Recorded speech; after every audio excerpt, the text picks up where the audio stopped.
Shri Swami Samarth Priya's life या YouTube चॅनलवर तुम्हा सर्वांचं मनपूर्वक स्वागत आहे। आज आपण या व्हिडिओमध्ये दर्शामोशा ही उद्या आलेले आहे शुक्रवारी। तर या दर्शामोशा दिवशी आपण आपल्या घरातील निगेटिव्हिटी जी नकारात्मकता जी ऊर्जा आहे ती घालवण्यासाठी कोणकोणत्या सेवा आणि कोणकोणते तांत्रिक उपाय आहेत ते आपण करू शकतो आणि त्याचबरोबर आपल्या घरामध्ये सकारात्मकता ऊर्जा ही कशी प्रवाहित होईल आणि आपले जे काही प्रॉब्लेम आणि ज्या काही अडचणी आहेत ह्या सर्व कशामुळे दूर होतील। तर हे जे सर्व काही उपाय आहेत ते आता आपण आज या व्हिडिओमध्ये पाहणार आहोत। त्यासाठी हा व्हिडिओ स्किप न करता संपूर्णपणे पहा।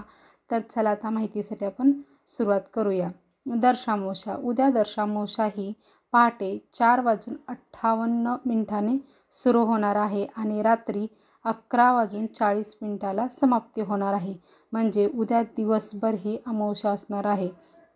तर या अमावस्या दिवशी आपल्याला काही सेवा आणि उपाय आहेत त्या आपल्या घरासाठी, आपल्या घरातील सर्व व्यक्तींसाठी, त्यांच्या जीवनामध्ये जे काही प्रॉब्लेम येतात, आपल्या जीवनामध्ये जे काही अडचणी येतात, आर्थिक प्रॉब्लेम असू द्या किंवा ॲक्सिडेंटली कोणत्याही गोष्टी घडणं, म्हणजे कोणत्याही प्रकारचे अडचणी, पितृदोष किंवा वेगवेगळ्या प्रकारच्या अशा समस्या आपल्या जीवनामध्ये सतत येत राहतात। पैशाची सतत म्हणजे चणचण आहे ती भासत राहते। पैसा आला तरी तो टिकत नाही, लक्ष्मी कायम स्थिर होत नाही। तर ह्या सर्व अडचणी का होतात, ह्या अडचणी कशामुळे होतात हेही आपण पाहूया। पण आपण ह्या जर सेवा केल्या तर नक्कीच ह्या अडचणी आहेत त्या आपल्या दूर होतील। आपल्याला प्रत्येक अमावस्या आणि पौर्णिमेला ह्या सेवा आहेत त्या कराव्या लागतात। कारण आपल्या घरामध्ये निगेटिव्हिटी जर आली, नकारात्मकता शक्तीने जर प्रवास केला, आपल्या घरामध्ये जर प्रवेश केला तर आपल्या जीवनात बऱ्याचशा अडचणींनी प्रॉब्लेम निर्माण व्हायला सुरुवात होते। म्हणून आपल्याला प्रत्येक अमावस्या आणि पौर्णिमेला अशा प्रकारच्या सेवा आणि उपाय आहेत ते आपल्याला करायचे असतात। आपल्याला रोज अशा प्रकारच्या सेवा आणि उपाय करणं शक्य होत नाही। जर ज्यांना करणं शक्य आहे ते नित्यसेवेमध्ये करू शकतात, पण ज्यांना रोज करणं शक्य होत नाही त्यांनी कमीत कमी महिन्यातून या 2 दिवशी तरी ही सेवा करावी। आपले बरेचसेच अडचणी आणि प्रॉब्लेम हे हळूहळू कमी होण्यासाठी नक्कीच सुरुवात होईल। तर आता आपण पाहूया की आपल्याला या दिवशी कोणते उपाय आणि कोणत्या सेवा करायच्या आहेत। तर या दिवशी आपल्याला काय करायचं आहे की रोज म्हणजे त्या दिवशी आपल्याला सकाळी लवकर उठल्यानंतर की आपलं जो मुख्य दरवाजाचा जो उंबरा आहे त्या उंबऱ्याला आपल्याला हळदीचं लेपन आहे ते करायचं आहे। हळदीचं लेपन करताना हळद, गोमूत्र आणि थोडंसं पाणी एकत्रित मिक्स करून असं त्याचं लेपन आहे ते करून घ्यायचं आहे। त्याच्यावरती स्वस्तिक हे ते लेपन काढून झाल्यानंतर मधोमध स्वस्तिक काढायचं आहे। दोन्ही बाजूला जर लक्ष्मीची पावले जर चिकटवलेली असतील तर ठीक आहे, नसतील चिकटवली तर तुम्ही रांगोळीने लक्ष्मीची पावलं आहेत ती काढायची आहेत। तर ही हळदीचे लेपन हे का करायचं असतं? हळदीचं लेपन ही एक लक्ष्मी रेषा असते। लक्ष्मी रेषा असते म्हणजेच की आपल्या घरामध्ये कोणत्याही प्रकारचे निगेटिव्हिटी जी नकारात्मकता शक्ती आहे ती प्रवेश करू नये। कारण ही जी हळदीची जी आपण लेपन केलेलं आहे ही एक लक्ष्मी रेषा असते, ती निगेटिव्हिटी आहे ती बाहेरच ठेवते, आपल्या घरामध्ये प्रवेश करत नाही। म्हणून आपल्याला हळदीचं लेपन आहे ते करायचं आहे। त्याचबरोबर या दिवशी आपल्याला फरशी पुसताना त्यामध्ये थोडंसं गोमूत्र, मीठ आहे ते टाकून फरशी आहे ती स्वच्छ पुसून घ्यायची आहे।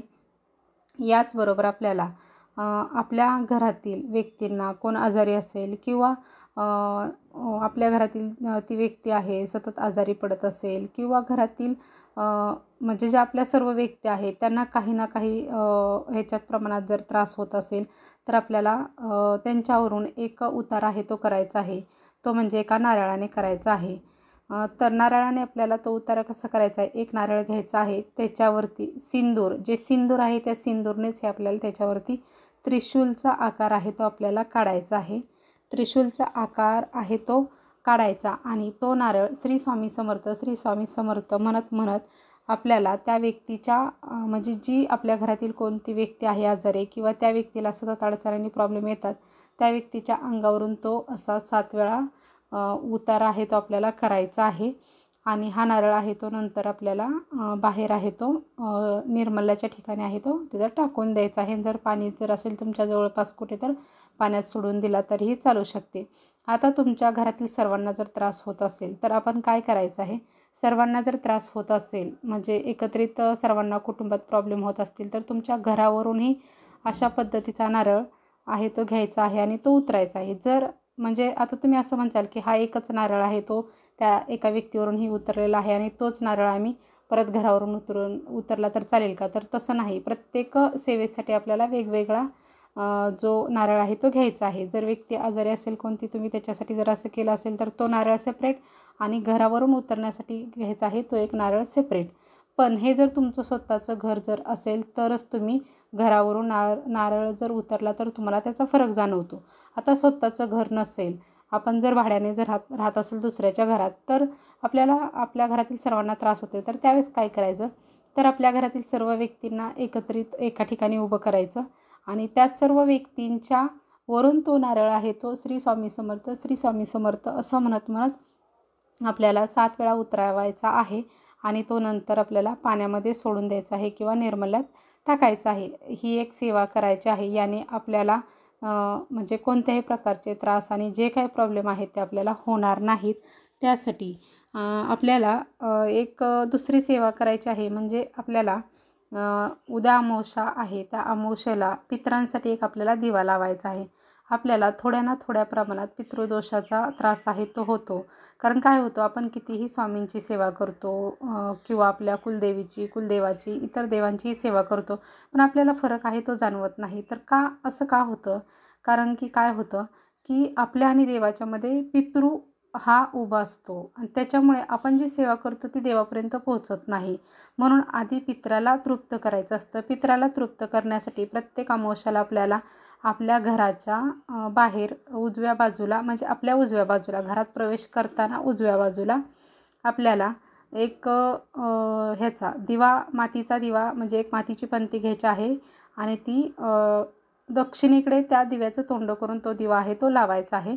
हा दिवा तुम्ही तेलाचा लावू शकता, तुपाचा लावू शकता तुमच्या इच्छेनुसार आणि मोहरीच्या तेलाचा लावला तर अतिशय उत्तम. तुम्ही कोणत्याही प्रकारचा लावू शकता. ही सेवा आपल्याला प्रत्येक अमावस्येला जर आपण जर केली आणि त्यांना प्रार्थना करायची की त्यांच्या आत्म्याला आहे ती शांती लागावी, अशा प्रकारची प्रार्थना करून आपण हा दिवा आहे तो लावायचा आहे. ही सेवा करायची आहे. पितृ संतुष्ट होतात आणि आपल्याला शुभाशीर्वाद देतात. कारण आपल्याला 3 पिढ्यांचा पितृदोष आहे तो लागतोच. प्रत्येकालाच 3 पिढ्यांचा असतो तो लागतो. जरी आपले सासू सासरे जरी असले तरी त्यांचे कोणी त्यांचे सासू सासरे किंवा त्यांचे सासू सासरे असं आपल्याला 3 पिढ्यांचा हा पितृदोष आहे तो लागतो. म्हणून आपल्याला ही सेवा आहे ती पितृदोषाची करायची आहे. पितृ जर संतुष्ट झाले तर आपल्याला कशाचीच कमी पडत नाही. कारण आपण जी सेवा करू ती सर्व काही आपल्याला आपण केलेली सेवा देवांपर्यंत लगेच पोचली जाते आणि आपल्याला फरक आहे तो जाणवतो. त्याचबरोबर आपल्याला दुसरी एक सेवा करायची आहे या दिवशी, म्हणजे अतिशय महत्त्वाची, की आपल्याला या दिवशी वल्गा सुक्त आणि कालभैरव अष्टक आहे ती पिवळी मोहरी आहे ती घ्यायची आहे आणि त्या पिवळ्या मोहरीवरती आपल्याला सेवा करायची आहे. 11 वेळा वल्गा सुक्त बोलायचं आहे आणि 11 वेळा कालभैरव अष्टक बोलायचं आहे. आणि ती जी पिवळी मोहरी घेतलेली आहे ती आपल्याला आपल्या घरात अशी थोडी शिंपडायची आहे. याने काय होतं, घरातील निगेटिव्हिटी आहे, जी काही त्रास आहे तो सर्व काही दोष, वास्तुदोष हे सर्व काही कमी होतात आणि आपल्याला म्हणजे चांगल्या प्रकारचा फरक आहे तो जाणवतो. आणि लक्ष्मी ज्यावेळेस आपल्या घरातून निगेटिव्हिटी निघून जाते त्यावेळेस लक्ष्मी आपल्या घरामध्ये प्रवेश आहे ती करते आणि लक्ष्मी आपल्या घरामध्ये टिकून राहते. आणि ज्या अर्थी लक्ष्मी आपल्या घरामध्ये येते त्या अर्थी आपले आर्थिक प्रॉब्लेम आणि अडचणी सर्व काही दूर नक्कीच होतात. आणि नारळाचा उपाय आपण आपल्या गाडीवरूनही अमावस्येच्या दिवशी एक नारळ घेऊन आपण 7 वेळा श्री स्वामी समर्थ, श्री स्वामी समर्थ म्हणत असा उतरून टाकू शकतो. याने ॲक्सिडेंट किंवा अशा प्रकारचे जे अपघाती गोष्टी असतात ह्या टळल्या जातात. त्यासाठी अशा प्रकारची सेवा दर अमावस्या दिवशी नक्कीच करावे. हे सर्व उपाय आहेत ते तुम्ही नक्कीच करून पहा. तुमच्या जीवनात येणाऱ्या ज्या काही अडचणी आणि ज्या काही प्रॉब्लेम असतात ते नक्कीच दूर होतात.